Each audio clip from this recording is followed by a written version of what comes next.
அனைவருக்கும் இனிய இரவு வணக்கங்கள். இன்று சிறிது காலதாமதமாகிவிட்டது. பணிச்சுமை காரணமாக ஒலிம்பியா ஐஏஎஸ் அகாடமி சார்பாக பார்த்திங்கன்னா தினசரி மாதிரி தேர்வுகள் நடத்தப்பட்டு வருகிறது. அந்த வகையில் இன்றைய வீடியோவில் பொது தமிழ் பகுதியில் இருக்கக்கூடிய 30 கேள்விக்கான விடை குறிப்புகளை பார்க்கலாம். இந்த வீடியோக்கான கொஸ்டின் பேப்பர் பிடிஎஃப் லிங்க் டிஸ்கிரிப்ஷனில் தரப்பட்டுள்ளது. தேவையானவங்க டவுன்லோட் பண்ணி டெஸ்ட் போட்டு பார்த்துக்காங்க. அதே போல் ஒலிம்பியா ஐஏஎஸ் அகாடமி டெலகிராம் சேனலுக்கான லிங்க்கும் டிஸ்கிரிப்ஷனில் தரப்பட்டுள்ளது. மோர் அப்டேட்ஸ் எக்ஸாம் ரிலேட்டடான தகவல்களுக்கு டெலகிராம் லிங்க்கில் ஜாயின் பண்ணிக்காங்க. நிச்சயமாக நம்முடைய இலவச மாதிரி தேர்வும் சரி, வீக்கெண்ட் மாதிரி தேர்வுகளும் சரி, அப்கமிங்காக வரக்கூடிய எல்லா போட்டித் தேர்வுகளுக்கும், குறிப்பாக டிஎன்பிசி தேர்வாக நடத்தக்கூடிய அனைத்து போட்டித் தேர்வுகளுக்கும் பயனுள்ளதாக இருக்கும். அதிகபட்சமான கேள்விகள் ரிப்பீட் ஆகிறதுக்கான வாய்ப்புகள் இருக்குது. ஏற்கனவே நாம் ப்ரீவியஸ் கொஸ்டின்ஸ் எல்லாமே ரீசெண்டாக அனலைஸ் பண்ணி தான் ஒவ்வொரு வீடியோவும் அப்லோட் பண்ணது. ஒவ்வொரு தேர்வுமே நடத்தப்பட்டு வருகிறது. இந்த தேர்வை சரியாக பயன்படுத்திக்காங்க. முதல் கேள்வி, சிற்பி பாலசுப்ரமணியம் எழுதிய எந்த நூலுக்காக சாகித்ய அகாடமி விருது வழங்கப்பட்டது? சிற்பி பாலசுப்ரமணியம் எழுதிய எந்த நூலுக்காக சாகித்ய அகாடமி விருது வழங்கினாங்கன்னா ஒரு கிராமத்து நதி. இவருக்கு 2 முறை சாகித்ய அகாடமி விருது தந்திருப்பாங்க. சிற்பி பாலசுப்ரமணியம் ஒன்று மொழிபெயர்த்ததுக்காகவும், 2வது ஒரு கிராமத்து நதி என்ற கவிதை நூலுக்காகவும் தந்திருப்பாங்க. நிலவுப்பூ, ஒளிப்பறவை, சூரிய நிழல், இது எல்லாமே சிற்பி பாலசுப்ரமணியம் எழுதுந்தான். கேள்வி 2, அணி இலக்கணத்தை மட்டுமே கூறும் இலக்கண நூல்களில் சரியானது எது எவை?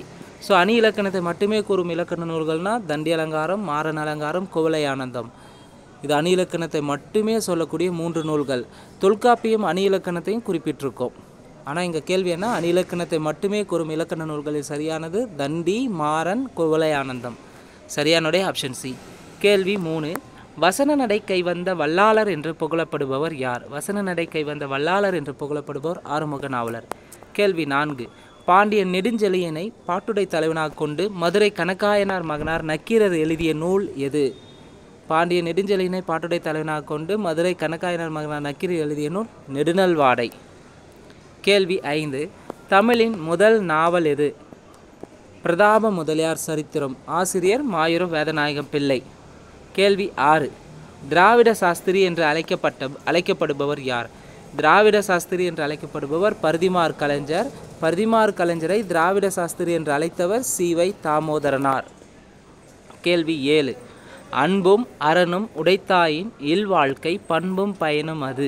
இதில் வந்துள்ள அணி நிரல் நிறை அணி. கேள்வி 8, தமிழர் திருமறை என்று அழைக்கப்படும் நூல் எது? தமிழர் திருமறை என்று அழைக்கப்படும் நூல் திருக்குறள். கேள்வி 9, திருக்குறள் முதலில் அச்சிடப்பட்ட ஆண்டு 1812. கேள்வி 10, வள்ளுவன் தன்னை உலகினுக்கே தந்து வான்புகழ் கொண்ட தமிழ்நாடு என புகழ்ந்து பாடியவர் யார்? தமிழ்நாடுன்னு வந்தாவே அது பாரதியார். வள்ளுவனை பெற்றதால் பெற்றதே புகழ் வையகமே என்று புகழ்ந்து பாடியவர், வையகமேன்னு வந்தால் அது பாரதிதாசன். கேள்வி 12, 1932இல் சென்னை பல்கலைக்கழகத்தினால் டாக்டர் பட்டம் பெற்ற பெருமைக்குரியவர் யார்? அப்போ டாக்டர் பட்டம் 1932 சென்னை பல்கலைக்கழகம் யாருக்கு வழங்கியிருக்குன்னா டாக்டர் உவே சாமிநாதன், உவேசா. கேள்வி 13, சுரதா பெற்ற விருதுகளில் தவறானது எது? சுரதா பெற்ற விருதுகளில் தவறானது ஆப்ஷன் டெல்லி பாரதியார் விருது, கலைமாமணி விருது, பாரதாசன் விருது, தஞ்சை தமிழ் பல்கலைக்கழகத்தின் ராசராசன் விருது. இந்த 3 நூலையும் சுரதா வாங்கியிருப்பார். கேள்வி 14, 4 அடி முதல் 12 அடி வரை உடைய வெண்பா எது? 4 அடி முதல் 12 அடி வரை உடைய வெண்பா பக்ரோடை வெண்பா. அதே குரல் வெண்பானா 2 அடி உடையது. நேரிசை இன்னிசை சிந்தியல் வெண்பானா 3 அடி உடையது. நேரிசை வெண்பா இன்னிசை வெண்பா 4 அடி உடையது. பக்ரோடை வெண்பா 4 அடி முதல் 12 அடி வரை உடையது. கேள்வி 15, பிறமொழி கலப்பு இன்றி இனிய எளிய தமிழ் சொற்களை கொண்டே பேசவும் எழுதவும் இயலும் என்று நடைமுறைப்படுத்தியவர் யார்? பிறமொழி கலப்பு இல்லாமல் இனிய எளிய தமிழ் சொற்களை கொண்டே பேசவும் எழுதவும் இயலும் என்று நடைமுறைப்படுத்தியவர் மறைமலை அடிகள். கேள்வி 16, இம்மண்ணில் ஆண்மநேய ஒருமைப்பாடு எங்கும் தழைக்கவும் உண்மை நெறி ஓங்கவும் உழைத்தவர் யார்? வள்ளலார்.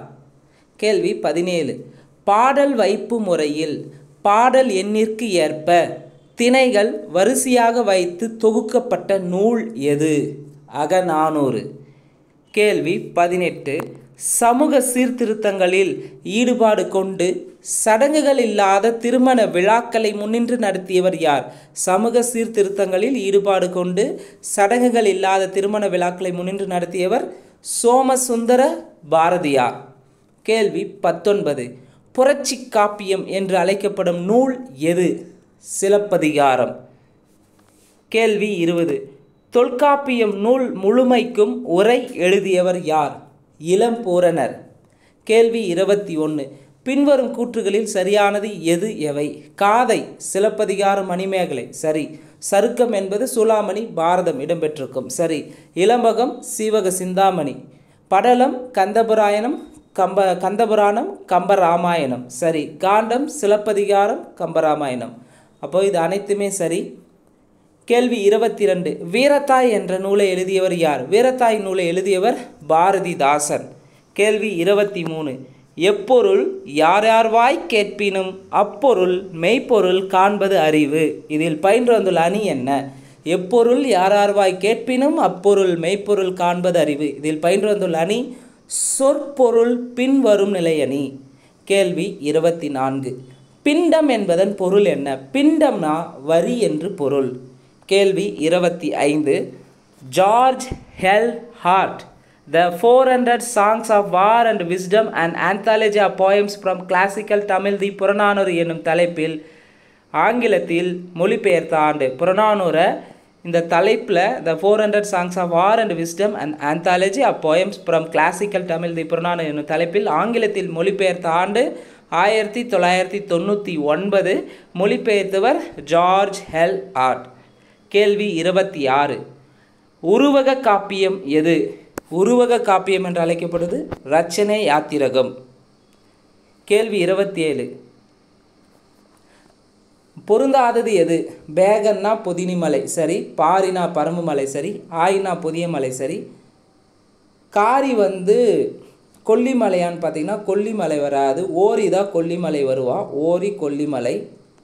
காரி மலையவன் நாடுக்கு உரியவன். அப்போ இங்கே தவறானது பொருந்தாத ஆப்ஷன் டெல்லி.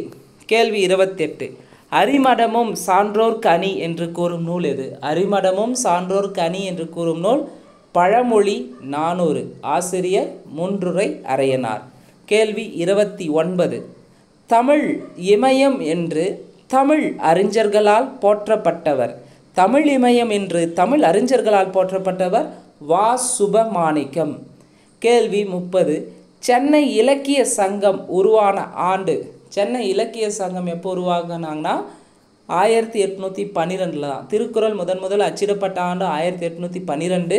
சென்னை இலக்கிய சங்கம் உருவான ஆண்டும் 1812. நிச்சயமாக இந்த 30 கேள்வியிலிருந்து கண்டிப்பாக ஒரு கேள்வி அது 2 கேள்வி கண்டிப்பாக பொதுத்தமிழ் பகுதியில் குரூப் 1 தேர்வுக்கு பயனுள்ளதாக இருந்திருக்கும்.